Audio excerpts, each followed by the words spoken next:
Hello everyone, welcome to trick clubs. My name is Saurabh.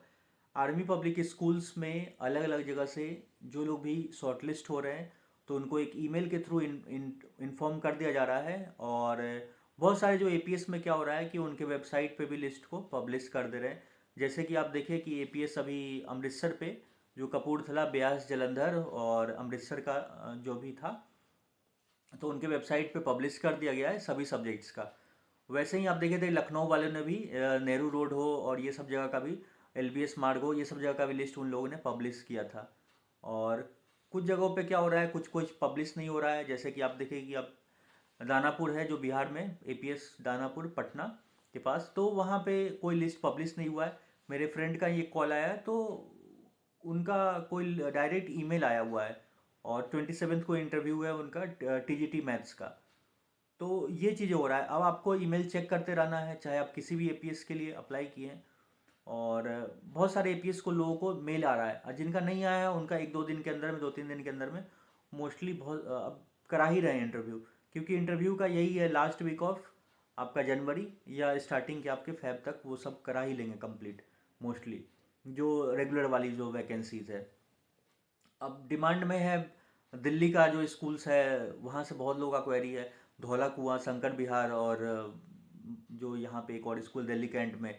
इसके अलावा उत्तराखंड का स्कूल है क्लेमेंट टाउन, और रायवाला और देहरादून जो 1 2 ये सब था, मेरठ भी यूपी का। तो इन सब जगह से भी लोग क्वेरी कर रहे हैं सर कब आएगा कब आएगा। तो उनका सीधा एक ही लाइन में आंसर यही बोलते हैं कि जब भी आएगा तो हम आपको अभी शॉर्ट लिस्टिंग का प्रोसेस चल रहा है, और शॉर्ट लिस्ट हो जाएगा तो आपको मेल कर दिया जाएगा। और वो क्लियर नहीं पूछेंगे, क्योंकि आज मैं कॉल खुद किया था पुणे में, महाराष्ट्र में। तो एपीएस पुणे से भी यही जवाब मिला कि अभी शॉर्ट लिस्टिंग का प्रोसेस चल रहा है, जैसे कंप्लीट होगा आपको हम मेल कर देंगे।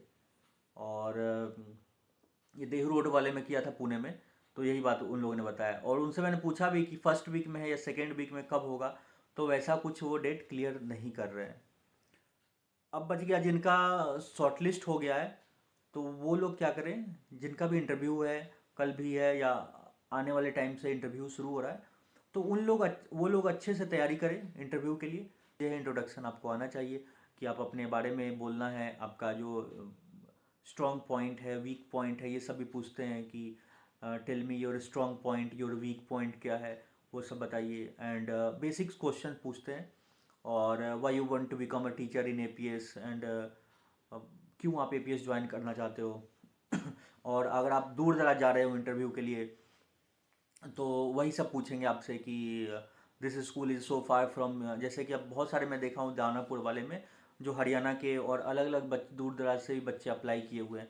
तो उनसे पहला क्वेश्चन यही पूछेंगे कि this school is so far from your home town, and how you manage this. और इस तरह से आपसे जनरली वो लोग क्वेश्चंस इस तरह से पूछेंगे। सिचुएशन बेस्ड क्वेश्चन रहता है, और इसीलिए वहाँ पे साइकोलॉजिस्ट बैठा रहता है। सिचुएशन बेस्ड क्वेश्चन क्या रहेगा, अब ये ऐसे पूछेंगे आपसे कुछ भी कि if you get a better opportunity in your home town so you will quit this job. तो मतलब आपको वो चीज़ें, यही सब रहेगा सिचुएशन बेस्ड क्वेश्चन। और उसको आपको सोच समझ के जवाब देना है वहाँ पे।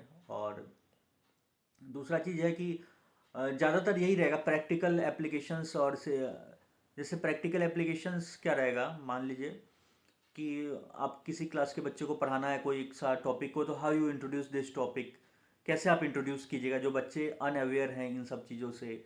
या what is the use of trigonometry in our practical life, और what is mean median mode हम क्यों पढ़ते हैं, उनका हमारे प्रैक्टिकल लाइफ से क्या लेना देना है।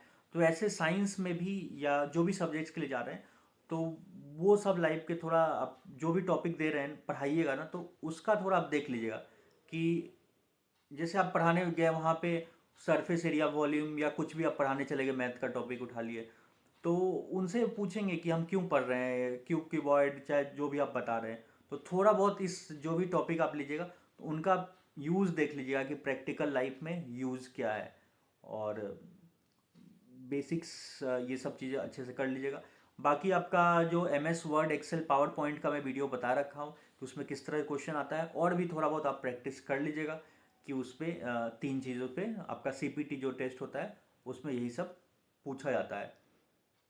और बाकी इंटरव्यू रहेगा तो इंटरव्यू वही आपका बताया था कि 7-8 लोगों का पैनल रहता है, और उसमें आपसे क्वेश्चन सब जो थोड़े बहुत पूछते हैं, एक्सपीरियंस वगैरह है, अगर आपके पास कुछ है एक्सपीरियंस वगैरह तो उन सब के बारे में भी थोड़ा बहुत पूछेंगे आपसे, तो बता दीजिएगा। और ये सब तो पढ़ के जाना ही है, गेम्स हॉबीज़ वगैरह आपका जो है उसके बारे में आप देख लीजिएगा। और अब रह गया बात जिन लोगों का कॉल नहीं आया है, शॉर्टलिस्ट नहीं हुआ है, तो अब वो लोग परेशान हैं कि भाई करें क्या अब, मेरा इतना नंबर है, इतने दिन से वेट कर रहे हैं और फिर भी कॉल नहीं किया। तो देखिए, परेशान नहीं हुई है उसमें, आपका जो है दिक्कत ये रहा है कि आपका नंबर अच्छा है, सब चीज़ अच्छा है, लेकिन वहाँ पे क्या हुआ है, फॉर्म बहुत ज़्यादा चला गया है। अब फॉर्म ज़्यादा जाने से, जैसे आपके मान लीजिए 120 नंबर थे ओएसटी में, और वहाँ पे 130 नंबर 135 नंबर वाले भी बच्चे पहुँच गए। अभी जो मेरा दोस्त का जो कॉल आया उसके 135 नंबर थे टीजीटी मैथ्स के, तो उसका जो शॉर्टलिस्ट होके आया। तो वही चीज़ है कि वहाँ पे ज़्यादा नंबर वाले जो लोग पहुँच गए हैं तो उनको पहले शॉर्टलिस्ट कर लिया गया है। और इसके अलावा सपोज आपको ओएसटी अच्छा है, एकेडमिक्स में अच्छा नहीं होगा मार्क्स, या कोई भी कारण रहा होगा जिसकी वजह से वो लोग शॉर्टलिस्ट नहीं किए हैं, इसीलिए आपके पास अगर कुछ भी एक्सपीरियंस वगैरह का भी है तो हमेशा लगा के अप्लाई कीजिए, वो एक एडवांटेज रहता है आपका शॉर्टलिस्टिंग का। और भी कारण हो सकता है, जैसे कि किसी का एक्सपीरियंस वाले, अच्छे एक्सपीरियंस वाले कैंडिडेट ज़्यादा मिल गए होंगे वहाँ पे, जो 3-4 साल से अच्छी जगह इंस्टीट्यूशन में पढ़ा रहे हैं, तो उन लोगों को ज़्यादा पहले बुलाते हैं कि ऑलरेडी जो पढ़ा रहा है ये सब चीज़ें। अब रह गया बात कि नहीं आया है तो आप लोग क्या कीजिए, तो देखिए आप लोग बस यही है कि जो भी वैकेंसीज आ रही है अभी, उन सब में आप अप्लाई कीजिए, टीचिंग एग्ज़ाम से रिलेटेड, भले ही उसमें सीट एक ही रहे या दो रहे, आप अप्लाई कीजिए। एटलीस्ट ये रहेगा कि आप इंटरव्यू फेस कीजिएगा तो आपको पता तो चलेगा कि वहाँ पे क्या पूछ रहे हैं, और आप फिर पढ़ाई भी कीजिएगा उसी के लेके। जैसे कि अभी रेलवे टीचर्स में, तो हालांकि सीट नहीं है रेलवे टीचर्स की, लेकिन फिर भी आप इस फॉर्म को फिल कीजिए, अपने जोन से भरिए, जो आपको जो कन्वीनियंट है वहाँ तक आप भरिए, और उससे ये रहेगा कि आप एग्ज़ाम दीजिएगा। ऑनलाइन एग्ज़ाम देने से आपको एक आइडिया लगेगा कि पेपर किस तरह का आ रहा है, और फिर अगर सिलेक्शन हो जाएगा तो इंटरव्यू में भी आप फेस कीजिएगा। और ये सब मान के चलिए कि जो छोटा जो ये सब एग्ज़ाम से नहीं भी हो रहा है, तो एक तरह का ये समझिए कि टेस्ट मैच है। तो टेस्ट मैच पहले प्रैक्टिस खेलिएगा, उसके बाद ही तो आप फाइनल खेलने जाइएगा। तो जैसे बहुत लोग केबीएस का वेट कर रहे हैं, केंद्रीय विद्यालय का, तो आप डायरेक्ट उसी के इंटरव्यू में बैठिएगा, उससे पहले ये सब इंटरव्यू दे लीजिए, तो इससे आपको थोड़ा बहुत प्रिपरेशन मिल जाएगा, कॉन्फिडेंस आ जाएगा। फिर आप मेन इंटरव्यू आप जो ड्रीम कर रहे हैं उसमें जाइएगा, तो चांसेस आपका ज़्यादा रहेगा। और या नवोदय विद्यालय संगठन होता है, एनवीएस है, तो उनका वेट कर रहे हैं, तो हो सके उन सब का भी फॉर्म आए, केवीएस का है, डी ट्रिपल एस भी होता है, उनका भी है, और भी अलग अलग जगह से जो वैकेंसीज है। तो अगर आप एलिजिबल हैं तो अप्लाई कीजिए, चाहे जहाँ भी आ रहा है। हरियाणा में हरियाणा टेट वगैरह जो होता है, तो हालांकि बहुत जगह वैकेंसीज आ नहीं रही है, लेकिन जहाँ जहाँ आपको मौका मिल रहा है तो सबको दीजिए। और सिर्फ टीचिंग का ही नहीं, अगर आप दूसरे एग्ज़ाम्स में भी अगर आप इंटरेस्टेड हैं तो उन सब को भी ट्राई कीजिए, जैसे रेलवे वगैरह का, एनटीपीसी वगैरह, और भी जो भी एग्ज़ाम्स आ रहे हैं तो उसको दीजिए। और बाकी कोई भी और भी वैकेंसीज़ वगैरह जैसे आती है, कोई अच्छी वैकेंसी आएगी तो वो सब तो मैं अपडेट करते ही रहूँगा। तो इसमें कोई भी डिमोटिवेट नहीं होना है, नहीं आया तो कॉल, कहीं और अप्लाई कीजिए, और ज़्यादा वैकेंसीज भी आएगी, कई अच्छे एपीएससी या कहीं और सैनिक स्कूल्स से भी आती है वैकेंसीज, लेकिन उसमें ज़्यादातर कॉन्ट्रेक्चुअल वैकेंसी रहती है, और कॉन्ट्रेक्चुअल में बहुत लोग इंटरेस्टेड ही नहीं रहते हैं अप्लाई करने के लिए। लेकिन मैं यही सजेस्ट करूँगा कि अगर आप खाली बैठे हुए हैं तो खाली बैठने से अच्छा है कि अभी भले ही कॉन्ट्रैक्ट वैकेंसीज आए, एडहॉक की वैकेंसीज आए, या बहुत सारे जो एपीएस होता है उसमें वॉक इन इंटरव्यू भी होता है, तो वो सब भी मैं बता दूंगा कब वॉक इन है क्या है, तो वो सबको भी आप ज्वाइन कर लीजिए टेम्प्रोरी में। उससे ये होगा कि आपका जो भी चीज़ भूल गया हुआ है वो एक फ्लो में आ जाएगा, कंटिन्यूटी बन जाएगा, और जैसे ही कंटिन्यूटी आ जाएगा ना, तो आपको ऑटोमेटिक मतलब एक कॉन्फिडेंस आएगा पढ़ाने में भी और सब चीज़ों में। और कई बार क्या होगा कि आप भले ही कॉन्ट्रैक्ट पे गए थे वहाँ 3 साल का, तो वो लोग फिर एक्सटेंड करते रहते हैं कॉन्ट्रैक्ट। और एक मतलब कि उसके बाद बीच में भी रेगुलर कहीं आ जाता है अच्छा, तो वो भी कर सकते हैं।